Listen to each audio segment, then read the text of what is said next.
Where are we going? Welcome to this exclusive podcast produced by Spiritwatch Ministries that will show where life in our darkening times is now turning and how you can avoid the detours of deception through the hope of biblical truth. The Lord Jesus in Matthew 24 warned us over 2 millennia ago and how urgently we need to heed him now. Our host is Pastor Rafael Martinez, a seasoned Northwest Indiana-based minister, intercessor, and counter-cult apologist who will help you discern the journey of change we're all on as the last day of the last days now winds down. For more information, check out our Facebook page and our website at spiritwatch.org. Now, here's Pastor Rafael.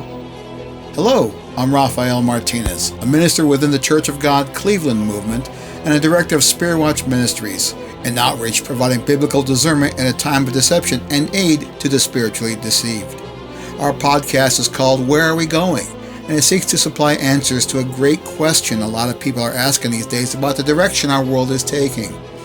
Our days are increasingly shadowed by anxiety, violence, deception, and oppression at all levels and of human society, and it's really difficult to understand where our world is heading. So our podcast, Where Are We Going?, is a Spirit Watch response that we hope will do all can to shine light and hope where it is needed most in our spiritually deceptive world. These podcasts will give you a solidly biblical perspective on our deceptive times of trouble. We've been covering cultism, deception, and spiritual abuse issues since we launched a little over a year ago. An upcoming podcast will touch on the other deeper issues driving these sadly all too visible signs of even deeper trouble in human society. And we really hope you'll keep joining us for those as well. It's easy to find our podcast on the internet at our spiritwatch.org ministry website or on Facebook using the search term Spiritwatch Ministries. Links to them will be on our homepage and on our Facebook page for easy access with a couple of mouse clicks. So bookmark us and share the links with friends and family, maybe your mechanic or drinking buddies. Help us build our audience. We'd love to have more people stopping in. It's really been a wild ride here at Spiritwatch Ministries the past 5 months. We've been involved deeply in helping provide content for not one but 2 documentaries about 2 very deceptive cultic movements active in the United States, as well as help provide assistance to the many victims and survivors of them, these being Remnant Fellowship and the Xenos Dwell Church Movement of Columbus, Ohio. We've been working on helping bring an expose to bear upon yet another abusive group based in the Midwest. We're hoping to see that come out pretty soon. In fact, in the next couple of weeks, we hope to introduce our listeners to our first reports on this group we've had the opportunity to share publicly about. There's a podcast or 2 certainly ahead that we're planning on releasing about this group. But a large portion of our work will be to bring a discerning light upon their own doings, and we truly can't wait to start bringing that forward as we complete our study of what we found. For now, though, as our research and vetting continues there, we want to continue with a few more interviews with survivors of the Xenos Dwell movement, predominantly based in Columbus, Ohio. Xenos is an abusive church driven by a cyto-evangelical zeal that is actually one of the most cunning guises for a deeply rooted social dynamic that's harmful that I've ever seen. I'm not trying to be dramatic, and I'm certainly not swinging for the fences here. It's just the way it is, and that's what I've beheld personally in my time examining it. It inflicts religious abuse, flagrantly manipulates and exploits unquestioning college student-aged young men and women by just slightly older leaders who literally play God in their lives. These people generally come to exert a micromanagement that would warm the hearts of other cult leaders all around the world. It's been overlooked and ignored by the media, the church, and the world at large for over 50 years. But thanks to the courage and determination of those who have escaped it, they are now starting to raise a cry about it that cannot be ignored any further. Xenos' public enchantment is now fading. People are starting to look up and really ask hard questions of it, and I think that's a good thing.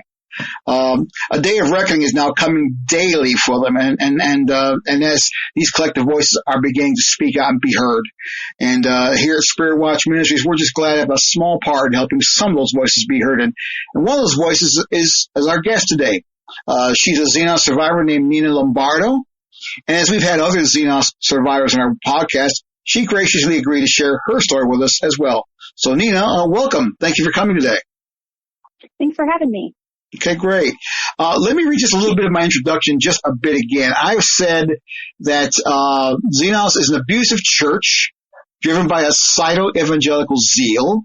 That's actually one of the most cunning guises for a deeply rooted social dynamic that harms people that I've ever seen. It inflicts religious abuse, flagrantly manipulates and exploits unquestioning college student age men and women by slightly older leaders who literally play God in their lives and exert a micromanagement that will warm the hearts of any other cult leader around the world. Now, I just read all that back, not to repeat it, not because I'm proud of saying it, not because I enjoy saying it, but just stating what the truth is. So I wanted to ask you a question in opening. Is my description sounding like an overworked dramatic cliche of some sort, or am I really speaking the truth about Xenos?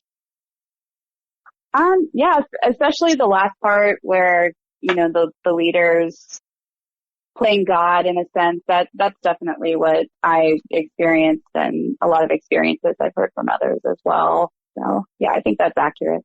Okay.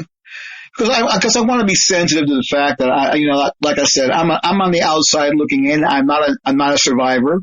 I'm a third party, but who's not disinterested. I have a very firm passion for truth and for Christian formation. Being a minister, Christian education is my degree specialty, and that's what I've been involved with all my life in discipleship. And when I look at a place like Xenos, I see that as a runaway train with absolutely no brakes. It's something that looks so powerful and so cutting edge, and yet it's so completely off the mark. And that's what concerns me, and one of the reasons why I've listened so closely to what people have been saying, and everyone's saying pretty much the same thing you are. It just seems to be like a very, very toxic environment, and I take no pleasure in saying that, but as I said, it's not my testimony to that. It's not my experience, but it's yours. So maybe you can tell them a little bit about yourself, Nina. Where you're at right now, and not specifically where you are, but in terms of how's life down the road from Xenos taking you? How'd you get involved? And just tell us more about yourself. Sure. So I am from Westerville, Ohio, which is a suburb of Columbus that Xenos has a pretty heavy presence in.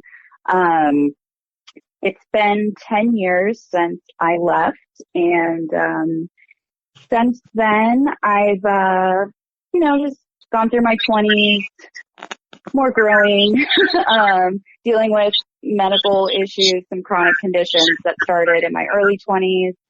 I'm working as a legal assistant, paralegal now, and married, have a house, dog, loving life, very generally like a happy person.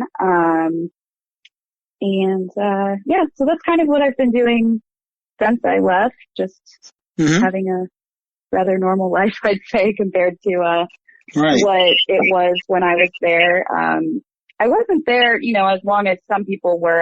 I was there 2007 to 2012. Yeah. Okay. So you were there just 5 years, and how did you get involved? I mean, from what I understand in some of the discussion we've had and some of the emails, that I think you were not a Xenos baby, as they call them. You seemed like you were recruited. What was it that drew you to them initially? I was hanging out with a guy friend, and he just invited me to a Bible study, and it was just kind of sprung on me. So I said, okay, I'll go. And I show up at this house. And when I got there, one of my childhood friends from private school that I hadn't seen in like 3 years, she was there. And, so immediately, I'm just like so happy that, she's there, and we had both grown up in the Catholic Church together, and it was cool that, there was just this kind of different, interpretation happening at that church, or at the home church. And, everyone else that was there was super nice. I definitely experienced, some love bombing. I was I a junior in high school, or I was going into my junior year of high school. So we were, all pretty young, but, I was with that same group of people the whole time I was there. We never, grew and split or anything like that. And they seem to have already had established really deep relationships. All of them were at each other's weddings, and they, participate in games recreationally and stuff like that together. And I come from like a really big Italian family. And so I guess the thing that really drew me to it at that point, just like the first time going, was just the kind of like the family aspect. Mm-hmm. And then afterwards, like after the meeting was over, one of the other things too, I wasn't like a cigarette smoker at the time, but everybody went outside and was smoking cigarettes, and all of my friends kind of smoked cigarettes. So that just made me feel like, oh, this place doesn't like judge people, or, something like that. It just seemed very like they let you be who you are type of a place. So, yeah. Right.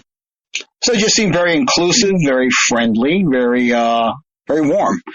And I'm sure, no doubt, that, that there's a certain amount of sincerity to that, but you characterize it as love bombing. Well, what does that term mean to you?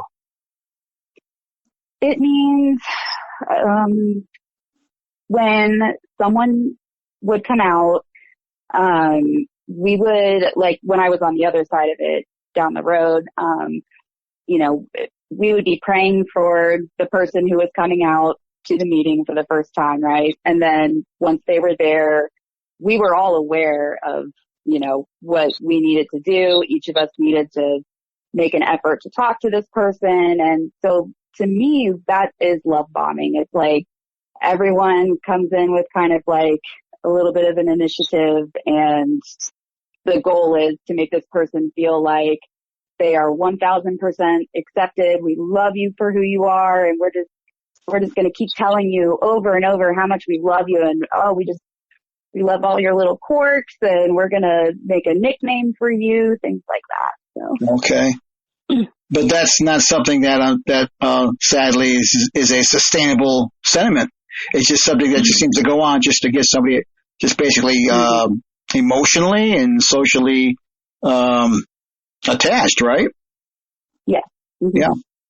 Because that's essentially what it is. Love bombing is a smothering of a recruit with all kinds of positive regard and joy and welcome but love bombing isn't something that goes on forever, though, because it's not insincere, but it's not entirely genuine. It's something that I've seen go on in cultic movements as part of the gateway that gets people through the doorway of its dogma. And once you're love bombed in, at that point, you start wandering into the hallway and down into the rooms with all kinds of open doors. So, and then you start finding out things that don't easily let go of you.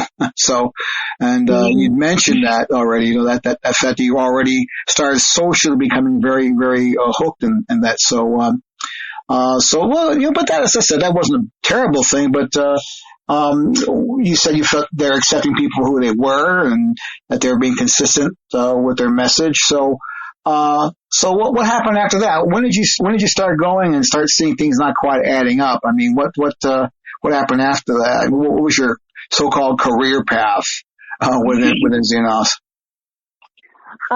So someone took me to Panera. That's like the general place they would take people to study the Bible and stuff. And okay.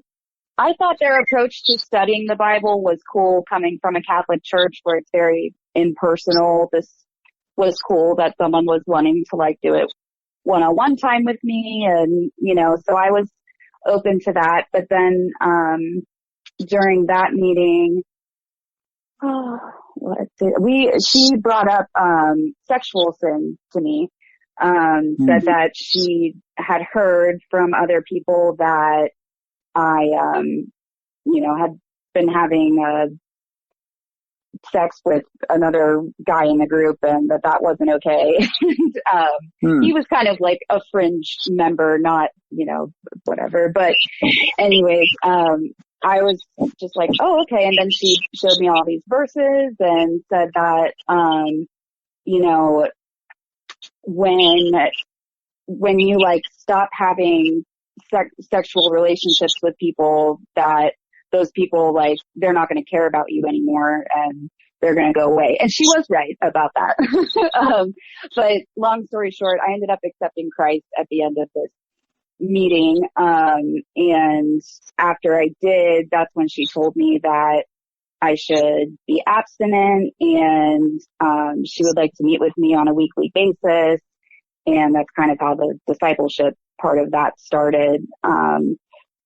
I felt pretty good about it. And like I said, she was right when I became abstinent. A lot of those guys did not, they weren't my friends anymore because that's kind of all it was. So I did feel validated in that. And I will say that is a good experience I have there, is that I did take that step and I remained abstinent during the 5 years that I was there. And that did show me a lot about myself. Right. When I was dating a guy in the high school group, a little while later, he was being discipled by my discipler's husband. So if he said something to his discipler, then my discipler would kind of try to like pose questions to me to get me to like confess things. And when we figured out that was going on, I'm just such a people pleaser, and I really wanted to get this right, and so I ended up breaking up with the guy because it was just too much, with that pressure. And I think I was kind of being encouraged to do that as well, just to focus on myself and my walk with God and all of that. Yeah. So, the no privacy thing was kind of, weird. Right. Well, it was certainly, an intrusive thing, for anyone to demand for you, as a point of fellowship. In order for them to say, we're going to fellowship with you if you confess, if you confess some failing, confess. And of course, in this case, since you had made, an admission of being sexually active, and it certainly was something that was just so horrific to them that they had to simply get a hold of you for that. And it seems like they just kept after you. It's something, this is a routine line of discussion in Xenos, as well as with you. I mean, like, it seems to me like inquiries into persons' sex lives, they're almost like as normal as telling time there. Like everyone was always in everybody else's face, in love, of course, and about what you were doing with somebody else. I mean, didn't this seem out of the ordinary at all to you at the time, or did you really just feel like this really was the best way to really handle it? I just kind of felt, I guess, like, because when I did become abstinent and some of those relationships with guys that I thought were good and they just disappeared entirely, I kind of felt like they were right. And I thought, I'm young. They probably know better. Right. Maybe this could be good for me, type of a thing. And I was just really willing to just go all in, with them. So after high school, I moved into the ministry house. And that was, and I had no idea what commitment was until I was there. Right. Right. So, in joining a ministry house, as anybody knows in Xenos, that's when things ramp up to a whole nother level in terms of direction. So, and it was there, that a lot of people start seeing things that they hadn't seen any other way. So what other forms of compulsive direction did your leaders impose on you while you were there that you readily accepted, as you said, but they just maybe with a little afterthought, they seemed a bit too directive? What else did you say? I would say just the ministry house in general. So when I was in high school group, and they were trying to, they would have us go up to the college group for, there was like one time of year they do bring the high schoolers up for all the meetings and to hang out. But this was like, they were also bringing us up, to hang out at the girls' ministry house, because at the time we didn't have enough college girls in our college home church to have our own ministry house. And so we had a girl living with another ministry house, and then they were hoping when me and another girl moved up and another girl, then we'd all get a house together. So I was pretty much just, on this path of going up there and all that. And,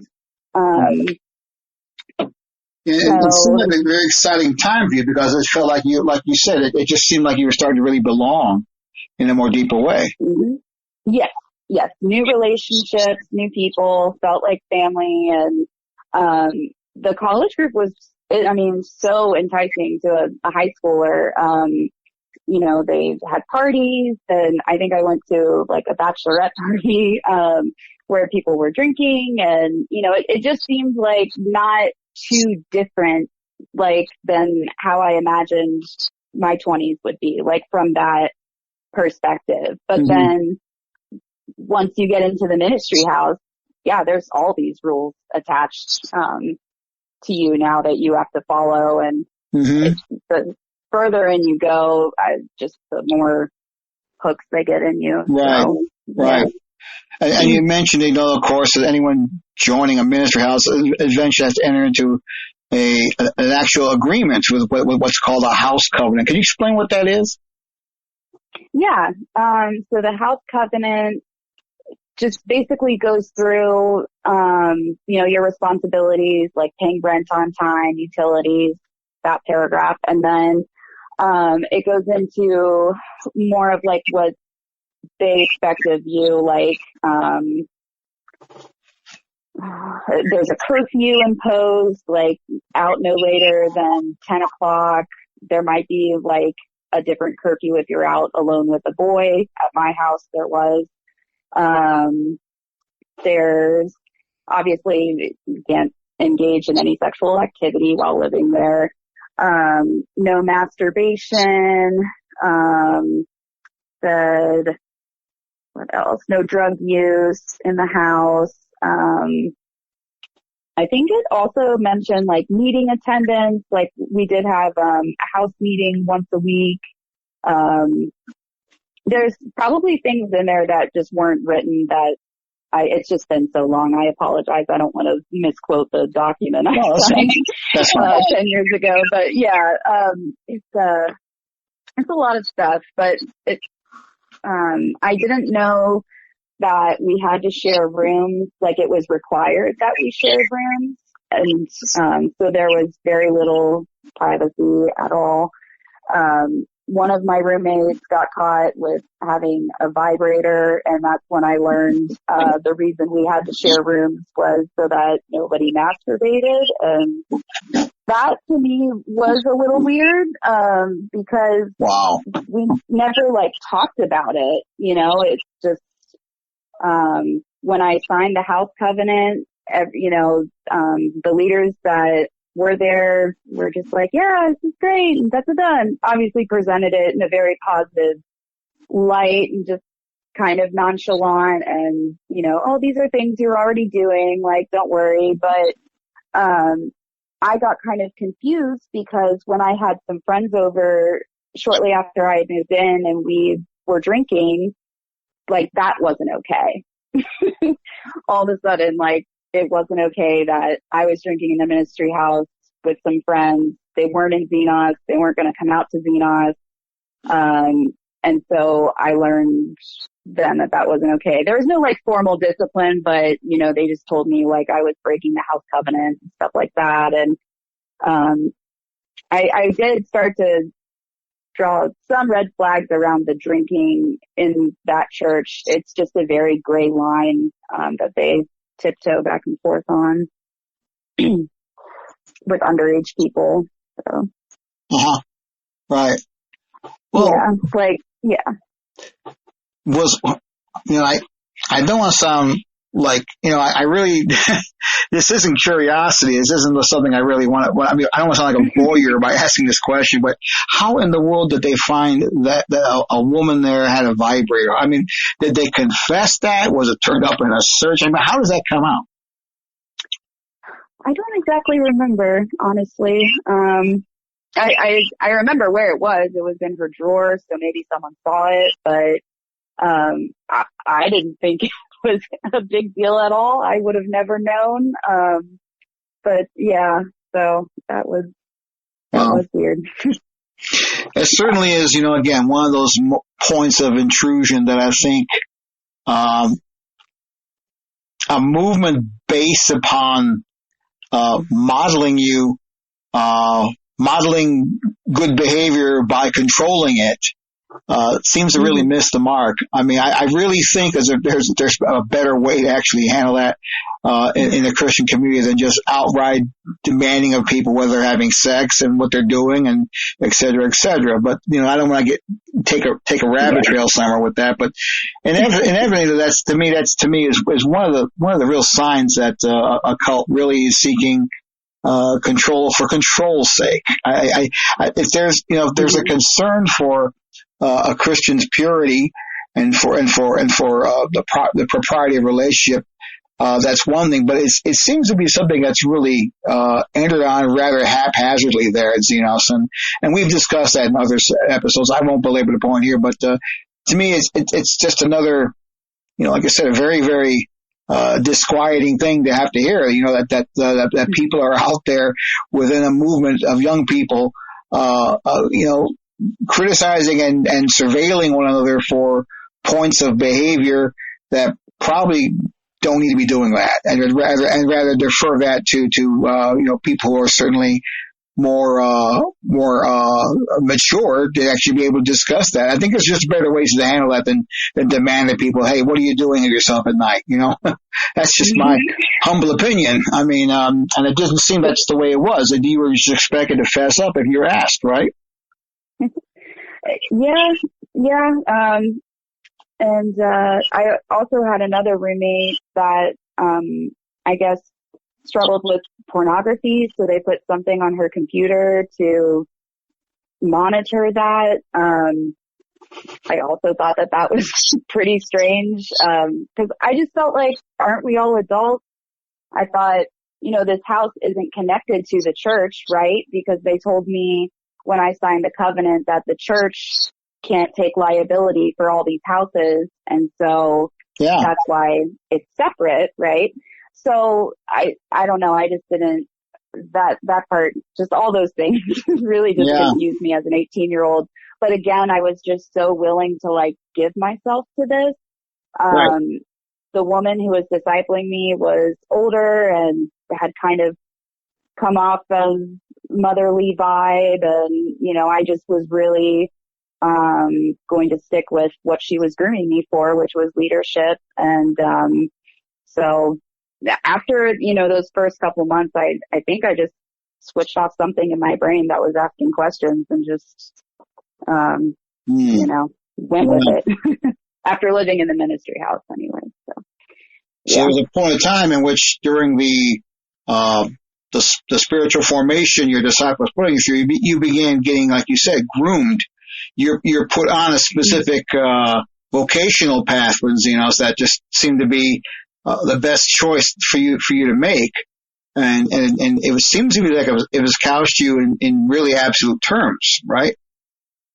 Yeah, I would like to say too that Xenos, they believe that they will quote a passage, and I forget which one it is, but they will quote this passage to everyone and tell every member that you are meant to lead no matter who you are. That's what the Bible says. You are meant to be a leader. So, I mean, they wanted to groom everyone for leadership. And if you weren't, then you weren't serious and you didn't need to be discipled. You didn't, we wouldn't even care if you didn't come, I guess. That would be the leader's attitude towards that. Yeah, right.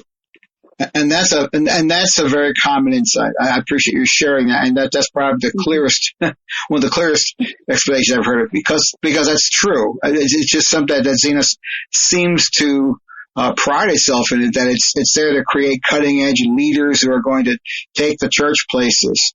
When instead it seems like there's other things driving that, and that there's actually an agenda behind it that really leads to a lot of more darker things. So really, by listening to what you're saying, there seems to be a concerted effort by Xenos to document demanded commitment to their correction. To document demanded commitment to their direction by an actual form of intent they require you to sign.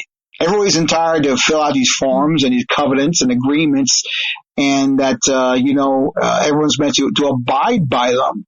Having it on paper and signed by you kind of makes it kind of really irrevocable, almost binding, right? Oh yeah, yep. Yeah. I mean, they'll kick you out of the house with 1 day's notice, based on that house covenant, what you signed. So yeah. We had a guy that got kicked out of the guys' ministry house. They asked him to leave one night, and it was, thankfully he had a place to go. He was able to go to his parents' house, but I have heard other stories of people who haven't had places to go, and the way that they manage the houses, because they're just ran by college-age students who are leaders. They are all ran very differently. And, with mine, we had an incident come up where my house leader claimed that I owed them money for something, and it turned out to just not even be true at all. If she had actually read the lease that we signed. And then when I corrected her, it didn't go over well. And, so a lot of them just don't know what they're doing. Well, it certainly sounds like, yeah. I mean, if you're living in a ministry house, if you're paying rent, aren't you being part of a lease aren't you being a contributing member to a lease? How can they kick you out? I don't understand that. Yeah. Well, I think you're just so, law at that point that, a lot of people don't think outside of, oh, well, what rights do I have? Because for me, when that situation happened to me, it was when I moved out. So I was out of there. I was out of the house, and I was like, I'm going to contact the landlord. You say I owe money, and do you mind if I text our landlord? Now, our landlord was also a member of Xenos, in the adult group. Him and his wife, it was a duplex. They lived on the other side, renoed that side. And so I believe both sides became a ministry house at one point. Uh-huh. But yeah, that situation was just really crazy. And that was, that was during my last year there. And, really just showed me that, that girl that was the house leader had been a leader since pretty much I moved up to college group. And, she just didn't know what she was doing. And they came at me as a form of discipline for that. And, it was just a really hard situation for me to deal with. So, were you still in school at that last year you were there? Going to college? College, I have thoughts on that too. So I was in college. I eventually dropped out of college because I had all these meetings with Xenos, right? We have, Monday night, Thursday night, Friday night, Sunday was a meeting. I had a date night with a boyfriend, and then one day to see my family. Working full time, working a part-time job, and then going to these LTC classes on top of that. And then I got a broken ankle, had to have surgery, and so I had to let go of something, and I let go of college. And I'm sure I'm not the only one who made that decision at some point going to Xenos. A lot of people that go there, students at Ohio State, and they take twice as long to get through school because all these meetings are so time consuming and your attendance is expected always. Mm-hmm. And then you have to socialize on top of that with, you know, your ministry, your house, everything. So, Okay. yeah, that's why I dropped out of school. Right. Right. So, and from what I understand, you know, well, when you dropped out of college, before that took place, you were actually privy to what the church leaders at the ministry house and the house churches you were involved with. You're involved with them at levels other than just regular membership, right? Isn't that what you told me? That I was in leadership training, you mean? Yeah, you were in leadership training, but even though you were never actually a leader per se, you were very privy. I mean, you knew about, you were close association with leaders, and you knew about what was going on within the ministry houses, things that you wouldn't have known any other way. So tell me, how is it because you were training to become a leader that you're able to hear about these things from them as like an on-the-job training type thing? I mean, it could have been. I think, you know, the longer you're there and the more they know, you know, you're submissive, things like that, like they will start to share more information with you because, I mean, yeah, that also makes me feel important and I'll want to continue to stay and get invested. But also there's an element of favoritism, that I don't think I experienced, but I saw like other people,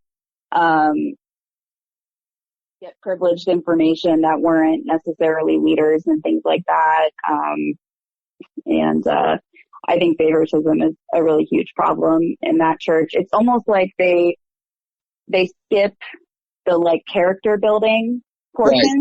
Right. Mm-hmm. And they go right to let's micromanage and do all these steps and make sure we're checking all these boxes. We're making sure our leaders aren't in sexual sin. We're making sure they're giving money to the church. We're making sure, you know, I mean, it's not easy to become a leader there. They make you do so much, but, yeah, just what character building, I don't know. I think they expect you to just already have it or do it in your spare time. But they don't seem very concerned with, exercises like that. So. No, it certainly seems that. I mean, it seems like, you know, that's, you're touching on something that I've heard over and over from other people that, you know, that the so-called emphasis is on quantity and not quality. Unquote. That's something, a thought, a concept I keep hearing over and over that is that, the discipling obsession in Xenos is so great that they're willing to do anything they can to create what seems to be a workable framework of authority, a workable framework of discipling that really compels people to get with a program that supposedly pushes out, pops out, gives birth to all these dozens of supposedly seasoned disciples when really nothing like that is actually happening.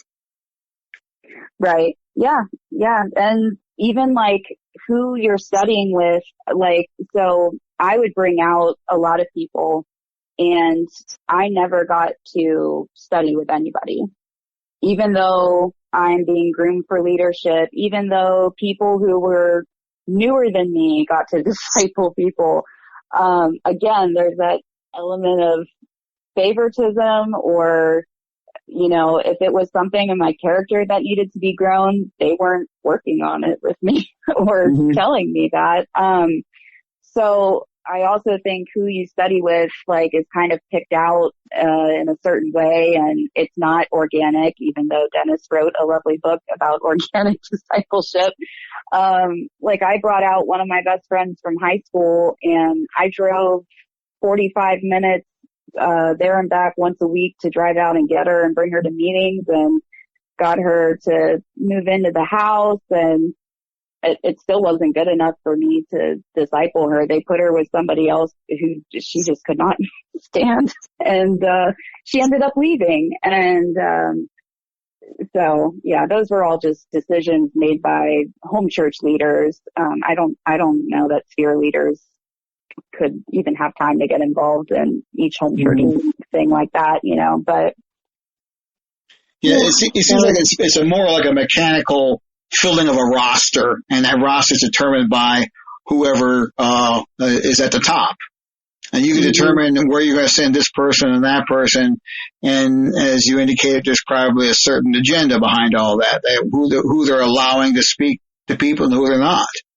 And you like I said, you are the one who's putting your heart and soul on the line for this. And it's just so odd that they wouldn't recognize that and see you, even though they're so committed to that principle of everybody discipling everybody else, everybody one anothering everybody else, that they wouldn't let you be there. That's just kind of a really odd thing to be a recruiter for that home church and never get to be part of leadership. That's just so odd. It really is. And,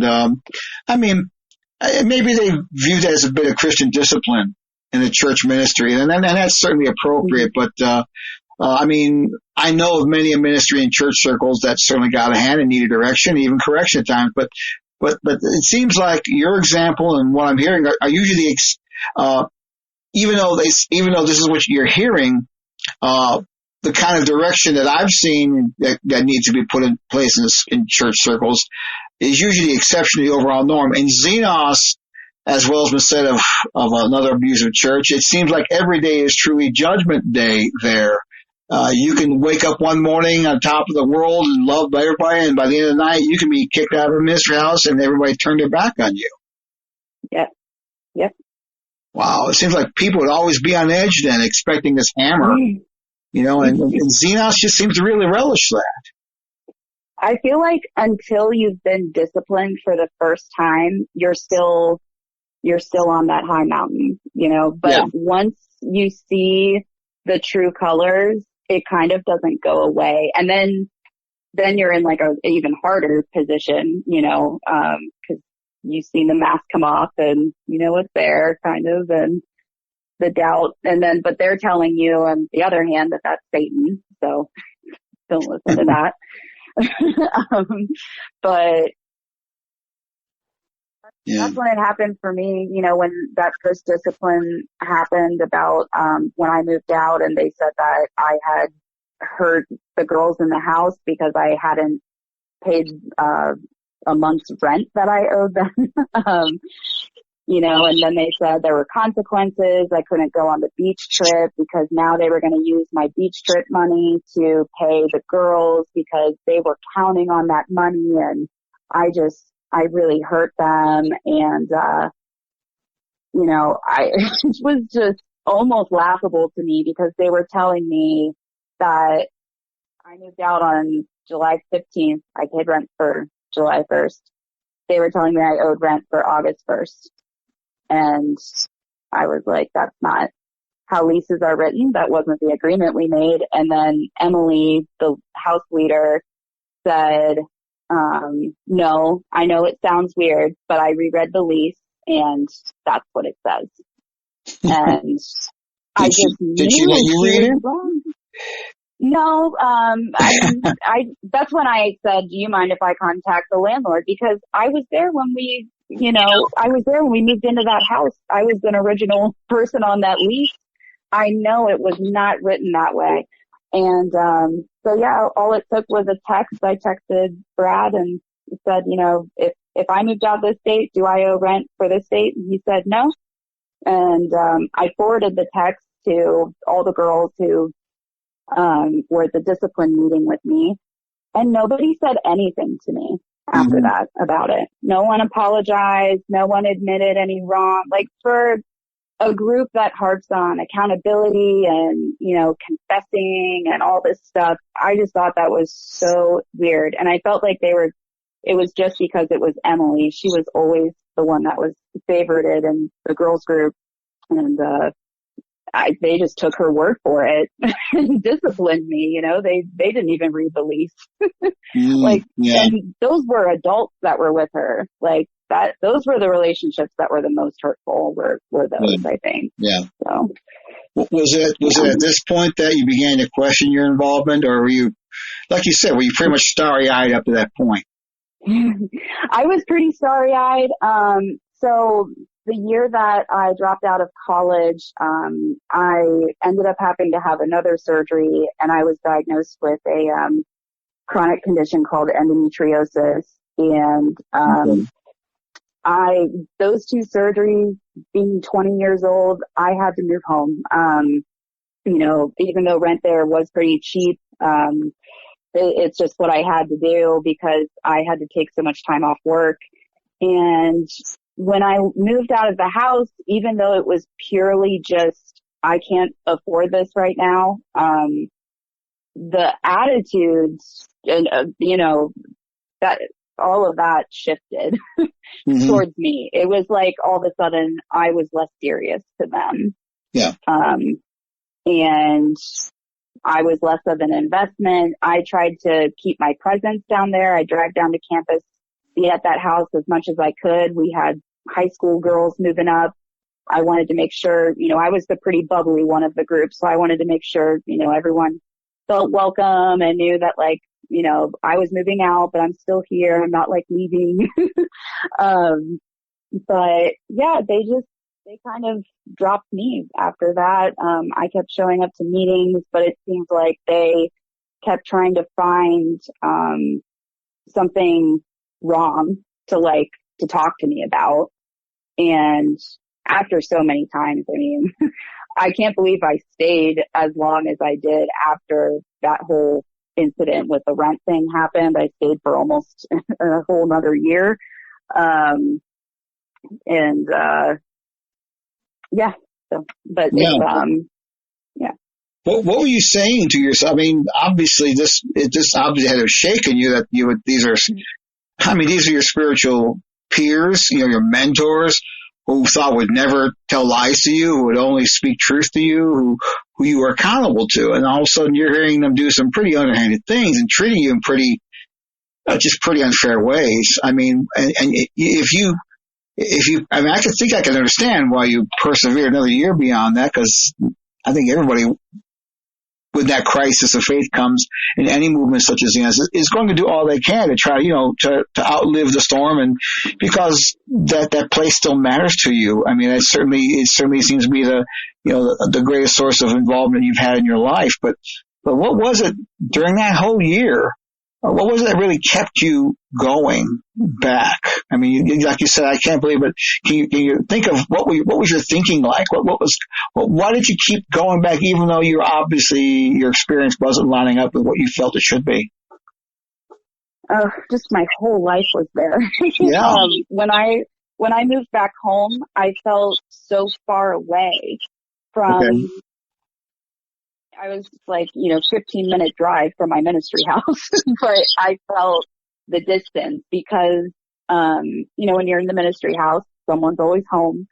Someone is always, hanging out with somebody or reading the Bible, whatever. When I was out of that environment, I was just missing it, missing how it used to be, how it used to feel to me. I think I was trying to find that again and put away the negative experiences. And, but like I said, they kept coming. One night I was at, the central teaching, and it was a teaching I had just listened to that weekend. And I decided, I'm going to, update the girls on these people I'm bringing out because I'm not living in the house anymore. And I, not communicating as much about my ministry. So I wrote this email to the girls saying, could you pray for so-and-so? I think they're going to, maybe come. And, I made headway with this person. And I got an email back from one of the leaders, Amber, and she was just why would you send this during the central teaching? And people during the central teaching, they eat, they drink, they're texting. I mean, what I was sending an email about who I'm evangelizing to is not the craziest thing to happen there. Right. But she just like, oh, the tone in that email was so mean. And then I even responded to her and said, I'm sorry. I guess I need to work on my patience. Even though like reading it back today, like very angry that I let someone talk to me like that. But the fact that I wrote back and I even took responsibility, apologized, and then she responded and said, well, the teaching was about character and we all need to be women of character, and like just went on and on and on, just, trying to make me feel awful. Mm-hmm. Right. She didn't have this conversation in person with me after the teaching like she could have. It was things like that. And my birthday was a few months later. I turned 21, and they started saying I had a drinking problem, so none of them wanted to come celebrate my birthday with me. I never had a drinking problem. I like the experience of going out. I don't even drink today because I have autoimmune conditions. So, it just seems like they were trying to find something wrong with me and something to discipline me about. And I just couldn't take it anymore. So, my breaking point was, the second discipline that I got was, one of the girls living in the house, someone told me that they were maybe doing illegal drugs, and I told Emily, the house leader, because I thought that was the right thing to do. And they ended up coming back and disciplining me about that because they said that they asked the person and it wasn't true, and that they thought I just made it up. And so that's and it was weird because at that discipline meeting, it was Amber's husband, Ben, there, and Emily. It was just those two. Right.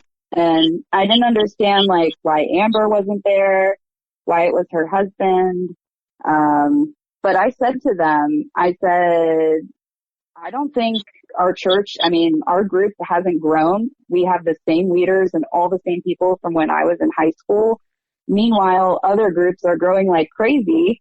And I said, if that's supposed to be like God working in the group, like something is wrong with ours, And, Ben, according to what I've been told, Ben actually took that to heart, and he asked Conrad to look into our group, I think is how it happened.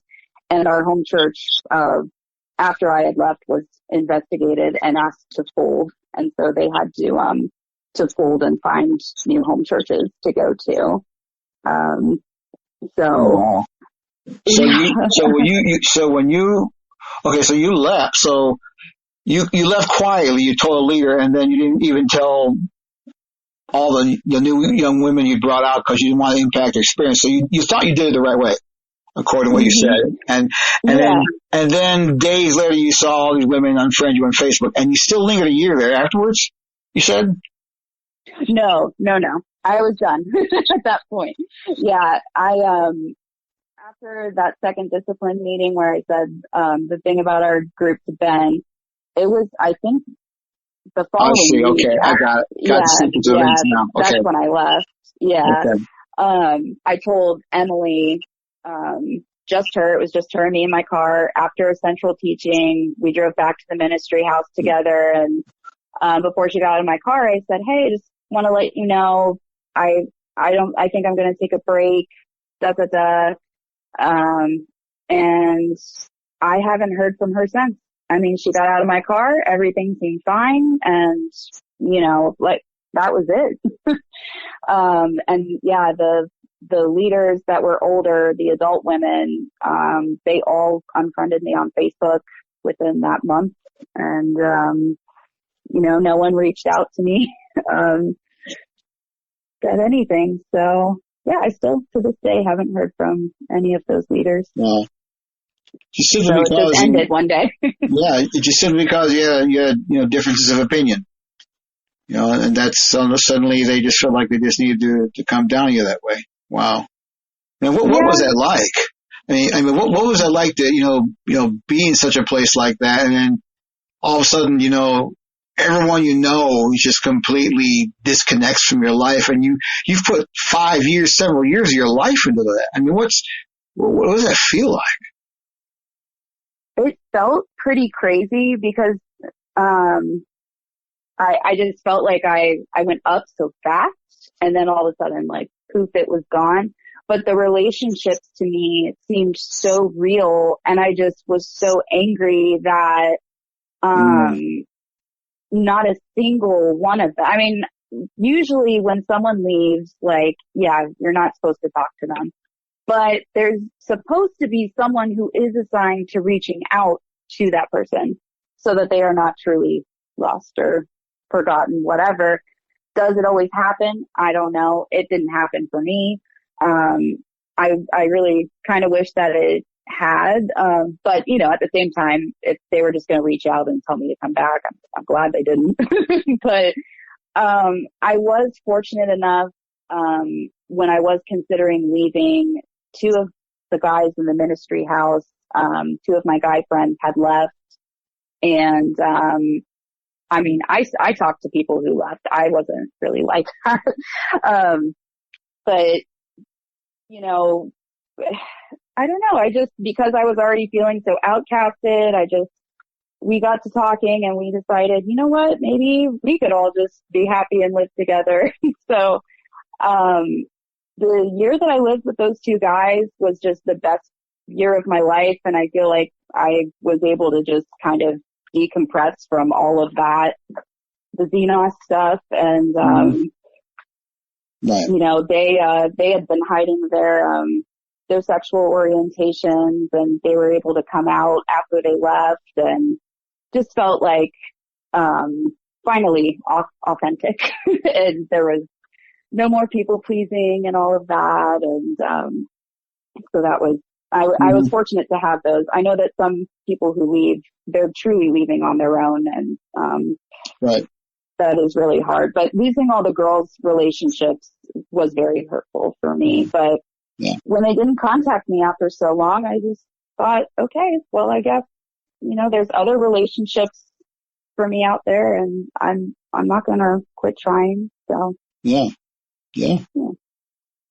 So what you're saying then is that, like you said, that you finally just couldn't reconcile your experience, what you were seeing, what you were beholding, with the ideal that they filled you full of. They're setting themselves up as a cutting edge, top of the line, Christian ministry that certainly had no peer. That they were at, they absolutely positively were perhaps the pinnacle of God's Spirit's movement on the earth. And yet, when it came right down to it, they really just didn't seem a whole lot different than other people when it came to just treating you.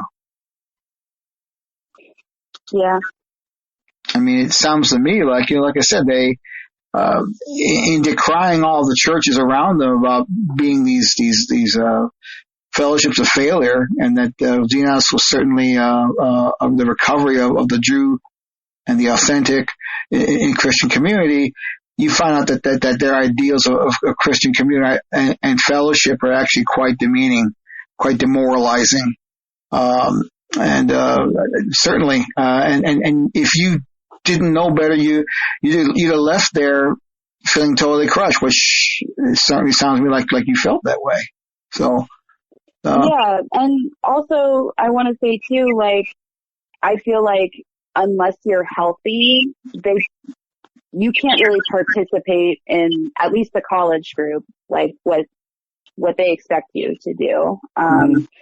So like when I don't know, I just noticed that like when I started having issues and getting sick and stuff like that, like I just wasn't maybe as strong of a worker in their eyes. I don't know. I've heard other stories, people who, get sick and get cancer or something, and people start treating them a little less than, and definitely mental health stuff. One of the guys in our group had a suicidal ideation one night, and I had to be admitted down the street. And after that, I mean, people they didn't want anything to do with him. They didn't want to touch it. I just thought, what a disservice. You can't just take healthy people. So yeah, I feel like if you look in their flock, you're not going to see a lot of people like me, who, right, would love to be there, would love to be part of the body of Christ, have a lot to give, and, could use a lot of healing too. But, we're not there. So makes you wonder if they didn't just reach into that part of the Bible where it talks about, rejoicing with those rejoice and weeping with those who weep. It sounds like they just tear that out and forget that part. Because to me, that's where the bottom line is. There's an old song that says they'll know we are Christians by our love. And unfortunately these days, and it seems like that song's being rewritten, and it sounds like the songs now that I'm hearing people sing it now is using a tune and the lyric, they'll know they are Christians when we judge. I mean, and that's sad. I mean, that's sadder than sad. That just really breaks my heart to hear, because that's certainly not what the gospel is about. It's about loving people and loving them as yourself. That's the bottom dollar according to Jesus.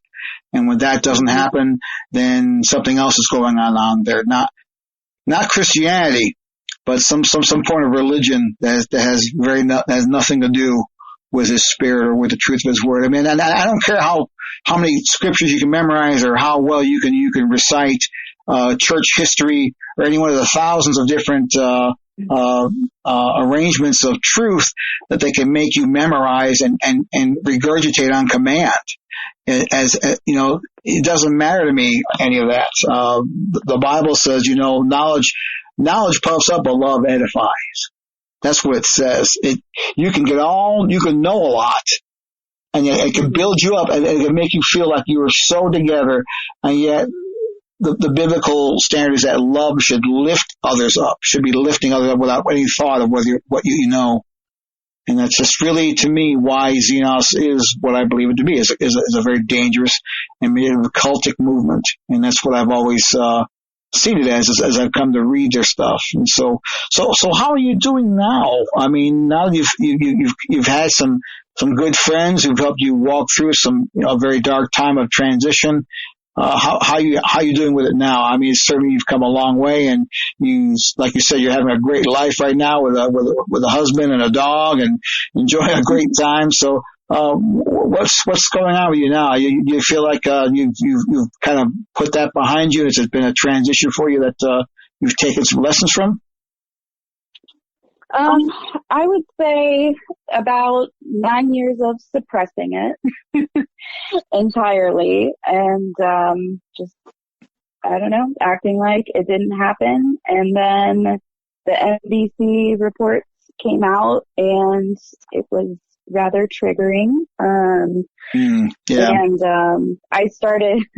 I'm married now, and my husband is never been a part of anything like this.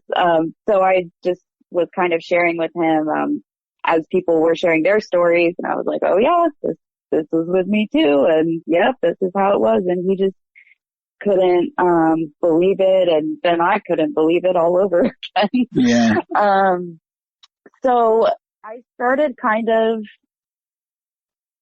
dealing with it. I think a week before that, though, I had attended a church service, the first one on my own of my choosing, at a church out by where I live, and I really liked it. And then when all this stuff came out, I wasn't sure if I was ready to be a part of a church again. Sure. But I have kept going, and I'm going to a Bible study for the first time again. And, great. It's just so different. Like, a lot of people there are sick or older and have problems, and we love them all the same. And, it's a really beautiful thing. And they're very accepting of people, all, sexuality, gender, anything. And that's, we study the Bible, and I just think that that's great. And I found something for me. It's just been, trusting, relationships, trusting the church, trusting God, honestly, Sure. big trust issues, lasting from this, and, some emotional stuff too. But the first mass I went back to, I think I cried a lot because it felt good, but I was also scared. So that's kind of where I'm at now. I'm proud that I went and I found something, and I know that it's not Xenos, and my heart is happy that Xenos dwell is being exposed, because lots of people were hurt, and it's very wrong to me that the leaders, their elders, leaders, everyone, for the good of the church, are uniting and saying probably didn't happen unless you can give us a specific, example. Yeah. So. Yeah. And as someone who's been, a subject of that abuse, that's something, as I've said, in discussing this with them, in the email exchanges, which we didn't, of course, at any time to bring out, in an audio. But, if you go to our website, if you've read that, or maybe you have or haven't, but, you can see the complete, back and forth email exchanges we had with Conrad and Kate. And in those, that's the very tone they want to hit. They want to say, well, we can't really say anything about that unless we know who you're talking about, unless we have specifics. And what would you say to them about that very thing? Why do they need to know an individual person? Why do you think they would need to know who an individual person is in order to even just respond to what's been said? Why would they need to do that? I don't know.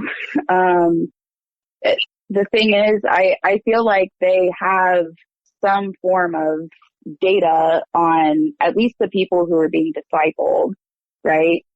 So, I don't know. Either they're just flat out lying, about not knowing or needing to know an example, or it's just that blanketed, we're just going to protect the brand, which they've changed recently. Right. So, right. I mean, we rejected that. I mean, when I brought that out, I just said, listen, what we did with all these folks we talked to was a form of pastoral counseling in my book. And as a pastoral counselor, I'm not required to tell anyone, under the rules of pastoral confidentiality. I mean, and that's what I'm exercising. And they'll never get the names of these people out of me, because it's not required. And as so-called ministers, I would expect them to understand that more than anybody else in a room after all is said and done.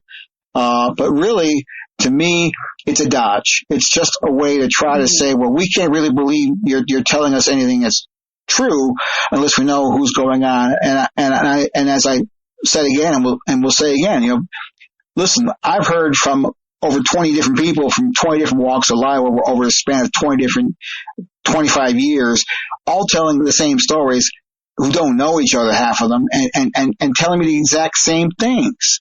So yes, there's stuff going on. You just don't want to admit to it. You don't want to even entertain the fact that there is something very wrong going on. You don't want to admit to it. So, I just told him I wasn't interested in playing that game. I says, if you don't want to talk about it, then I'm not bringing it up. I'm not exposing anyone, and we're not going to do that, because it's really a dodge. And, it's just sad that, people who claim to be, spirit-led, cutting-edge leaders of the most, powerful Christian movement there is in the world simply can't sit down and tell the truth and deal with the facts. They have to somehow get back to and weasel their way into trying to figure out who they can torment, whose names they can smear, for lack of a better word. So we're just not playing that. So I really, like I said, I really appreciate you taking the time, Nina, because it really, I'm so grateful that, you've come through this and have come to terms with how this has impacted you and your faith. And, and as we've shared, that's been always our concern. So in terms of, how this experience, really hurts people and does it to them in such a way that's most devastating. I mean, there's a lot of things you can take away from people, but when you destroy their faith, you just about destroyed them personally. And, I don't think God would be happy with that. So. Oh, not at all. It's just not at all. Not one bit. Well, in closing, as we get ready to close our podcast, I recognize, there's going to be a lot of people from Xenos listening, and we welcome you all because I know you're there. We see it in our metrics and in our website and our podcast exploration. We know there's a lot of people from the area that are listening. So consequently, I think there might be a lot of your friends or people or family or folks there that you may want to send a message to or something you might want to say to them. So is there something you'd like to say back to them or maybe even to listeners who've never been in Xenos who you might want to let them know about this group? And, I just will give you a few minutes to just speak from your heart. And like I said, and it's entirely your floor. Okay. Well, I will say that God did give us the gift of free choice, and never forget that. Xenos and Dwell are not the only way to walk with God, despite what they will tell you.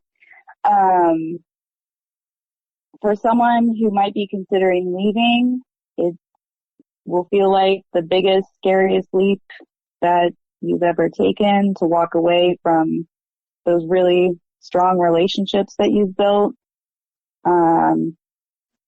But you will learn to love and laugh and build healthy relationships again. I think talking about it with someone or a therapist, a licensed therapist, not some therapist at Xenos, Dwell, is how you will actually find healing, from, the emotional abuse that you've gone through.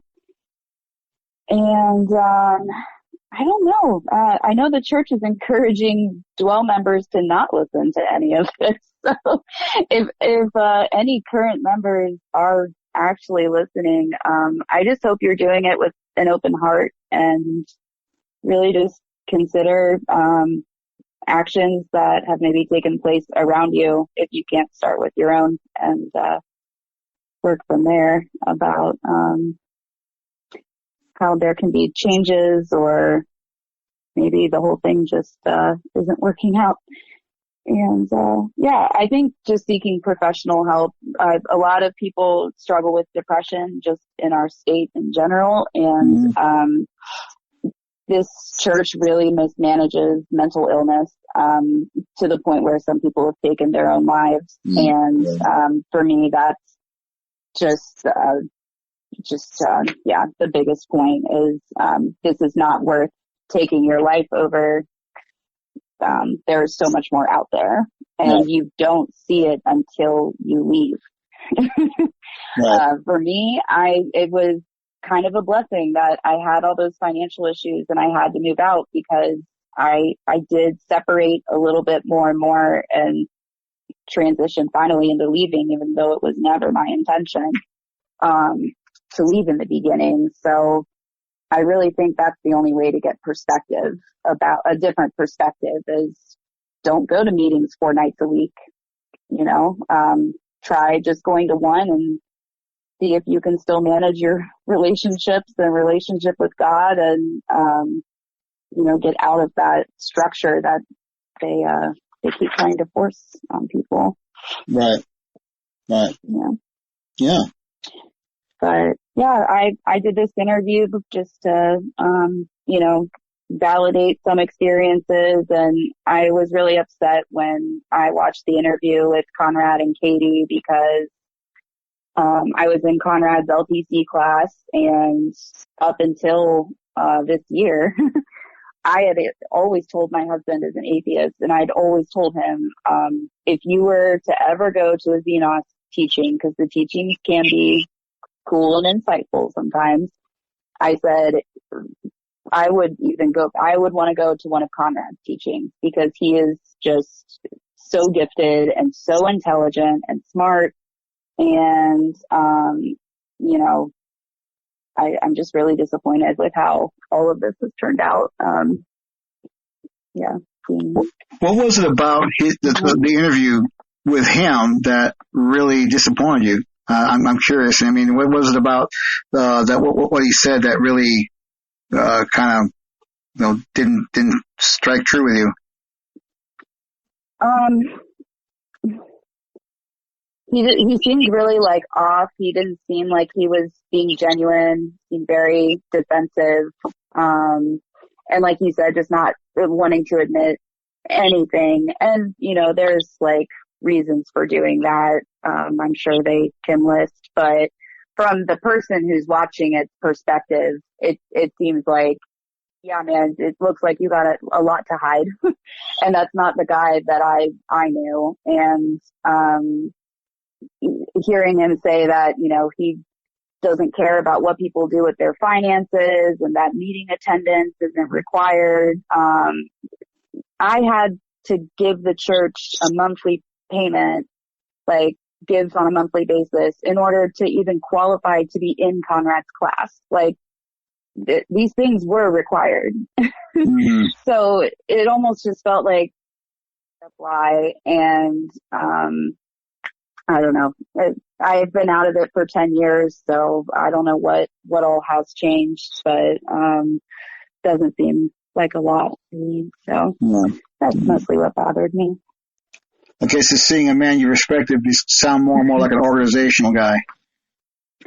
Yeah, and knowing that, nothing has changed structurally, so they carry on, people carry on with, leaving and being excommunicated. And then, this guy who moved up and is now, he's not just a sphere leader anymore. He's the main pastor there, took over for Dennis, as I understand it. Doesn't seem to be making any changes, except they changed the name and rebranded it. So, hearing them say that, and I don't know that it was him that wrote this statement, but I read a statement, about the name change, saying that nothing in Dwell was changing about the structure. It was just the name. And that really bothered me too. Yeah. Why change the name? What are we changing? I mean, right. If something wasn't working, or they didn't mention it was because of being associated with being a cult or anything like that. So. And therein lies the tale. I'm sure there's a lot more they could say about that, but of course there's only going to be the party line. And we understand that. So yeah, they'll just say, oh, Xenos was hard to pronounce, so yeah, sure. Right. Well, it's maybe hard to pronounce, but it's certainly becoming increasingly hard to stomach in Columbus. I think they're getting a lot more press than they've ever gotten before, and I think this time it's going to be sustained. I mean, I think they've had problems in the past.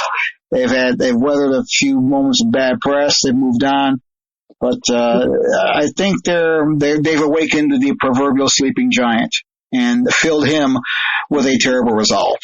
To quote a Japanese warlord. So we're not trying to be Japanese warlords. We're just trying to be concerned people speaking truth to power. And I appreciate, Nina, you providing a voice to that. And I thank you so much for calling. And thank you so much once again for participating with us tonight. Yeah, thank you so much for doing this, giving all of us a little bit more of a voice. So thank you. Absolutely. And we look forward to more of them. Thanks. Good. Thanks for listening today as we explore just where are we going. Our prayer is that you have been encouraged and strengthened, and if necessary, challenged in your daily journey through life. Jesus is coming.